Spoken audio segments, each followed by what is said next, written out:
اور ابراہیم کو یاد کرو جب انہوں نے اپنی قوم سے کہا کہ اللہ کی عبادت کرو اور اس سے ڈرو، اگر تم سمجھ رکھتے ہو تو یہ تمہارے حق میں بہتر ہے۔ تم تو اللہ کو چھوڑ کر بتوں کو پوجتے اور جھوٹی باتیں بناتے ہو۔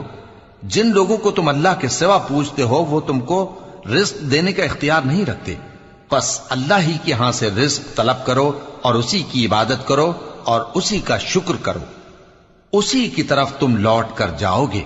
اور اگر تم جھٹلاتے ہو تو تم سے پہلے بھی امتیں اپنے پیغمبروں کی تکذیب کر چکی ہیں، اور پیغمبر کے ذمے کھول کر سنا دینے کے سوا اور کچھ نہیں۔ کیا انہوں نے نہیں دیکھا کہ اللہ کس طرح خلقت کو پہلی بار پیدا کرتا ہے، پھر کس طرح اس کو دوبارہ پیدا کرے گا؟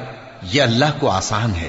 کہہ دو کہ ملک میں چلو پھرو اور دیکھو کہ اس نے کس طرح خلقت کو پہلی دفعہ پیدا کیا ہے، پھر اللہ ہی دوسری بار بھی پیدا کرے گا۔